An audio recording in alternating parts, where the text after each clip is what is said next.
Welcome to Forthright. I'm Sulani Madsen with a reading of a column from last week, along with a letter to the editor from today's paper and some commentary in response. First, my column. As published Thursday, August 31st, 2023, in the Spokesman Review, and headlined Climate Change Too Complex to Blame on One Cause. There is no simple cause and effect link between wildfires and climate change. That disconnect was on display in the dumbest question at the first Republican presidential debate. Do you believe human behavior is causing climate change? Raise your hand if you do. If human behavior causes climate change, then pray tell what was causing cycles of climate change for eons before humans multiplied across the face of the earth. What the questioner was attempting to get at is the hypothesis that humans control climate by turning CO2 production up and down. Scientific hypotheses are a focus for questioning, not a matter of belief. Climate is a complex system of interrelated factors adjusting in ways scientists don't yet and may never fully understand. A May 2022 report from AP Science writer Seth Borenstein stated the following, quote, "Scientists are noticing that in the past 25 years, the world seems to be getting more La Niñas than it used to, and that is just the opposite of what their best computer model simulations say should be happening with human-caused climate change." End quote. Models are best guesses to be tested, not facts.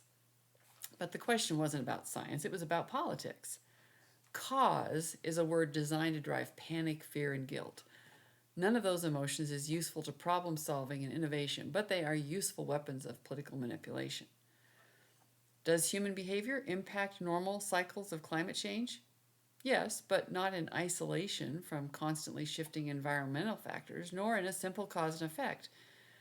2,000 years ago, extractive agricultural practices, combined with political upheaval and a changing climate, turned North Africa from the breadbasket of the Roman Empire into a hurricane-generating Sahara. Human activity is more complex than a single factor. Over 100 years ago, another scientific model for climate was sold as a simple raise your hand belief. Samuel J. Auwey developed the theory that turning over the sod in the Great American Desert attracted moisture. Rain follows the plow conveniently supported the political narrative of westward expansion and was a phrase popularized by journalists like Charles Dana Wilbur, author of The Great Valleys and Prairies of Nebraska and the Northwest. To put it in modern terms, Auwey's work was like Michael Mann's now discredited climate hockey stick, and Wilbur's book, Politicizing Science to Support Territorial Expansion, was akin to Al Gore's Inconvenient Truth. Embraced by the expanding intercontinental railroads, rain follows the plow was an opportunity to make a buck, attracting farmers to what is now flyover country. Extractive agricultural practices, aggressive planting to meet a demand driven by a world war, and the return of normal drought marched North America right into the Dust Bowl. Heat wave records from 1936 to 1937 still stand today across the heartland. Conserving soil and water was the first lesson from the Dust Bowl, and the Federal Soil Conservation Service, now Natural Resource Conservation Service, was created to attempt to prevent a repeat. But the second lesson is to beware politicians speaking with shallow certainty about complex scientific issues. When Governor Jay Inslee visits Spokane and blames the beast of climate change for wildfires, it's a political statement designed to create an emotional reaction. It would be equally manipulative to blame Inslee's housing and mental health policies for the West Hills fire on August 3rd. Although the woman charged in the case has undoubtedly been affected by those policies, the cause was arson. U.S. Forest Service data for the period 2000 to 2017 concluded nearly 85% of wildfires in the U.S. are caused by human activity, from arson, accidents, and unattended campfires to energized power lines and severe windstorms. By some measurements, total acres burned globally have declined over the past 25 years, attributed to human uses expanding into formerly wild savannas and grasslands. At the same time, awareness has grown spectacularly now that everyone in the wildland-urban interface zone has a camera in their hand. And it's a questionable metric anyway, since fire suppression technology has changed over the past 25 years, with early use of water drops keeping some fires smaller. It's another overly simplified data point in a complex system. There's complexity on all three sides of the fire triangle. Mainstream reporting on wildfires always manages to include a nod to the left's favorite scapegoat. Like the dumb question asked of the Republican presidential candidates, there is an assumption in that everyone knows climate change is the root of all evil. Changes in land use and not climate were behind the disaster in Lahaina, Hawaii, according to University of Washington atmospheric sciences professor Cliff Mass in a recent interview on KTTH radio. Formerly irrigated sugarcane fields surrounding the town had been supplanted by dry grasslands. He described the combination of an abundance of dry grasses from a wet winter and an accelerating downslope windstorm exploding a small fire into the inferno. Mass said the fires, quote, had nothing to do with climate change, like zero, end quote. Wildfires will continue to exist even if the climate stops changing and average temperatures are magically frozen in time. Unlike climate, our land use and landscape management decisions are totally in our control. So the feedback that personally received was mostly positive. There was one letter to the editor in this morning's paper, and I'll share it with you. I knew somebody would come up with this. My editor helpfully headlined it, Madsen Column, Not the Truth, which is this man's opinion, who said, Glenn Jones says, I am extremely disappointed that the Madsen op-ed regarding climate change was published by the Spokesman Review on August 31st. In today's age of misinformation, it is very important that a publication such as the Review only publish the truth. Sadly, her column did not reflect the truth.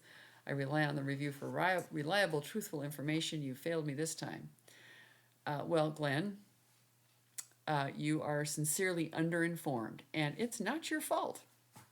The problem with finding reliable, truthful information on climate change is that scientists and science publications have been co-opted by politicians and politics.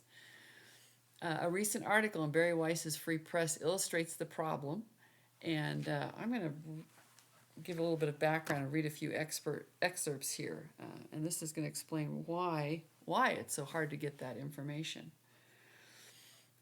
Patrick Brown, PhD, is a climate scientist, and he says, while climate change is an important factor affecting wildfires over many parts of the world, it isn't close to the only factor that deserves our sole focus.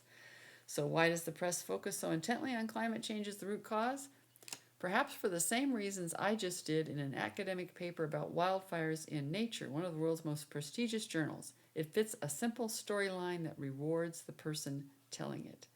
And he goes on to describe the paper that he published. It was called Climate Warming Increases Extreme Daily Wildfire Growth Risk in California. He said it focuses on how wildfire has affected, how climate change has affected wildfire behavior.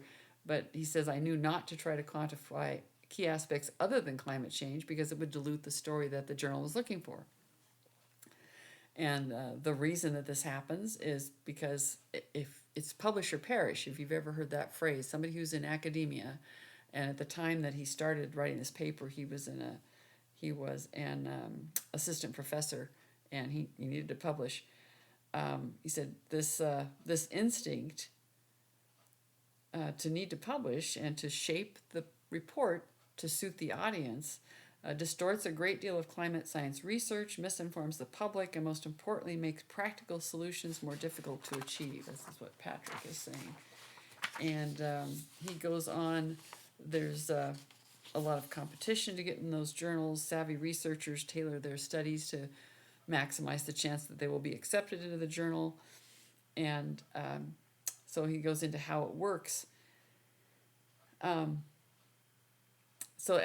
one of the consequences is that we end up not employing very practical adaptation measures like stronger, more resilient infrastructure, better zoning, building codes, or more forest management, undergrounding power lines, instead of focusing on reducing greenhouse gas emissions.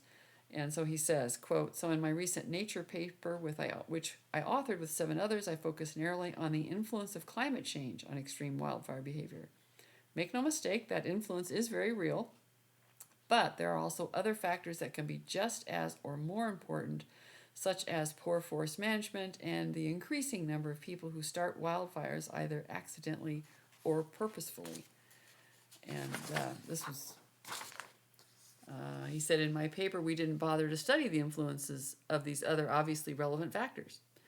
Did I know that including them would make for a more realistic and useful analysis? I did, but I also knew that it would detract from the clean narrative centered on the negative impact of climate change and thus decrease the odds that the paper would pass muster with Nature's editors and reviewers. So it's not, he wasn't lying about anything, he just didn't study all the things because some of the things weren't of interest to the journal. So this kind of framing, he says, with the influence of climate change unrealistically considered in isolation is the norm for high-profile research papers. He said, another recent paper, he said, scientists calculated the two largest climate change impacts on society are deaths related to extreme heat and damage to agriculture. However, quoting Patrick, the authors never mentioned that climate change is not the dominant driver for either one of these impacts. Heat-related deaths have been declining and crop yields have been increasing for decades despite climate change. To acknowledge this would imply that the world has succeeded in some areas despite climate change, which, as the thinking goes, would undermine the motivation for emissions reduction. So, that's really the problem. If we don't look at what's actually working or what's not happening, where do we need to make changes? How do we achieve success? It'd be nice to be looking at all of the factors. Then he goes on. One of the real obvious ones is if you want to have metrics that really grab people's attention, you can. It's not that you cook the books. It's not that you lie with the numbers, but you pick. Do you want to just use an average, a median, a percentage? What's going to make the most emotional impact, and that emotion does help sell science as well. And then there's when you pick, one of the things that you do when you're picking those numbers, he said, is to pick a time scale that actually might be irrelevant. And he says, it's standard practice to assess impacts on society using the amount of climate change since the Industrial Revolution, but to ignore technological and societal changes over that time. This makes little sense from a practical standpoint since societal changes in population distribution, infrastructure, behavior, disaster preparedness, those are all things that have changed at the same time. It's like time has not stood still. It's not like we're still living just as we were at the end of the start of the Industrial Revolution, and so now we can assume that all changes since then are due to climate change or to greenhouse gas emissions when there's so many other things going on. We've had a precipitous decline in deaths from weather and climate disasters. There's many reasons for that. But that doesn't make headlines, right? And then he says, you might be wondering at this point if I'm disowning my own paper. I'm not. On the contrary, I think it advances our understanding of climate change's role in day-to-day wildfire behavior. It's just that the process of customizing the research for an eminent journal caused it to be less useful than it could have been. When he started the research, he said he was an assistant professor. He had to publish to maximize his prospects for a successful career. He has since left academia, partly because he felt there was just too much pressure on academic scientists and it just caused the research to be distorted. So now he's working for a nonprofit research center. Feels a lot less pressure to mold his research to suit some other agenda other than just find out what's going on. What do we see? What can we observe, and how might it be linked to something else? And he says media should stop accepting these papers at face value and do some digging on what's been left out. And that's really what I want to emphasize to everybody else. The hardest question to answer is the one that's never been asked. Climate is a complex system, mechanically, chemically, and biologically. Our models can take into account only a tiny fraction of the possible variables, and there's some variables we may not even know about yet. We're still guessing about the interactions. Some things we can't model, and so they're just left out and assumed as a constant. Models are not reality. They can't tell us where our priorities for action should be to address our greatest vulnerabilities with the best return on investment of our time and our money and our energy. We know the localized heat island effect of dense urban areas intensifies storms by changing the shape, direction, and intensity of the thunderstorm cells. The density of those urban areas and those heat islands is something that has changed greatly since the Industrial Revolution.